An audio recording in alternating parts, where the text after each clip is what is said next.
ابني هو وابنه الصبح نايمه وقفلوا عليا الباب والمروحه، بصوا عشان افطس ما اطلعش تاني. عملت ايه؟ سالتكم على الفيسبوك، سابوني نايمه هو وابنه، البس واروح، قلتوا لي اوعي تسيبيه وراه. غرمت تاكسي ب 60 جنيه بس جه، هدفعه حق التاكسي وهدفعه برده شغله اليوم، بس انا اقدر اسيب البوفيه القمر ده، البوفيه القمر ده وابقى اتهديت في الشغل وما صوروش؟ ينفع يعني؟ ينفع؟ اتكلم انا؟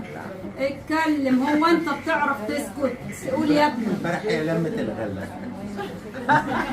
النهارده مفيش غله، واتاكدت ان مفيش غله ولا حد ليه فلوس هيدفعها.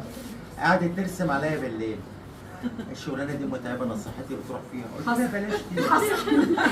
الشغلانه دي ما عدتش والله يا هسه حصل. بس قلت لك على اليوم بتاع النهارده ايه؟ انا من النوع اللي بخلي اللي قدامي يتكلم وابتدي انا. طب بس تقول بالحق عشان اسكت.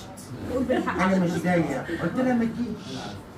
انا الشغلانه دي هتاكل اعصابي، قلت لها انت ومحمد ابنك والدراسه هتبدا، يا ريت ما تجوش وابقى وفرت يوميات واعرف اطلع لنفسي حاجه. حصل. لا الشغلانه دي متعبه، قلت لها ما تجيش. انا خلاص هي واسماء مرة واحدة. لوحدنا هنعرف نمشيها. وقصدي من الكرسي جيت الجاي. الصبح قمت قافل عليها الباب وهوري لكم ان انا هقدر اشيل الشغل لوحدي. ما قدرش، جيت له برضه. حست ان في ناس لسه ما دفعتش. لا والله، لا والله، لا حق الله. لا ملاحظه ان هو طفى عليك المروحه وقفل عليك عشان تيجي المروحه عشان اوفر كهرباء. عشان ليه؟ فكري ليه؟ لا هو عشان المروحه أقلق عشان لا هو احنا بنوفر الطاقه. هو احنا بنوفر الطاقه.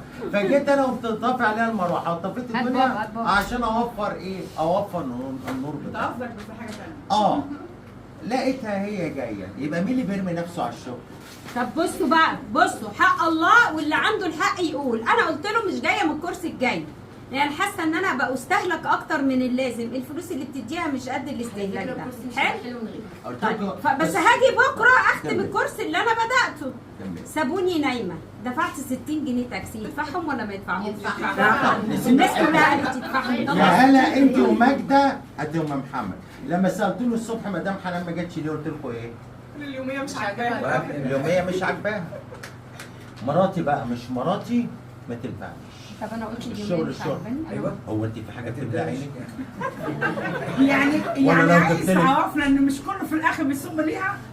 لا الاولاد عندي بيتين. طيب ما هي كان قبل ما ابويا يتوفى كل اللي في جيبه بيحطوه لي. دلوقتي بعد ما بقيت يتيمه الاب والام بقى يقسم معايا. ليه؟ نانسي عجرم ما بتاخدش مني مرتب؟ هيفاء وهبي ما بتاخدش مني مرتب؟ ولا هو كله الحنان لحنان؟ ما هتشغلي هتفضحينا ليه؟ انا راضيه راي مشاهديني حبايبي بذمتكم.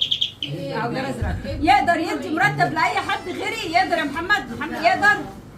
انت زي ابوك هتجيبه من بره من شبه اباه فما ظلم.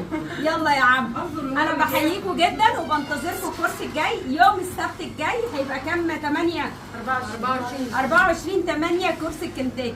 عايزه اقول لكم والله هتقضوا احلى وقت معانا، هتنبسطوا جدا. زهقانه؟ بصي عيالك مطفشينك، جوزك مطفشك، هاتي بعضك وتعالي على هنا. يلا السلام عليكم. صغيره لما تقفل كورس السبت الجاي كامل عشان ما تقوليش انا اللي بجيب لك الناس. كمل العدد. كام عدد معاك؟ كل كام على عيني. كام؟ عشان الباقي هاخده انا. محتاجين حد يا باشا ماجده. اهلا وصلت ل10 الاربعه اللي هجيبهم انا على حسابي، وهعمل لكم تخفيض جامد والله جامد. عامله ايه يا حبيبتي؟ الحمد لله. ازيك يا حنون؟ صباح الفل. تخفيض جامد بس الجمال ده عليا مالكيش دعوه. فين الجبنه الرومي؟ احنا بنسجل برنامج في التلفزيون وحضرتك جاي اعمل لهم كده. ازيك يا محمد؟ عامله ايه يا نوفا؟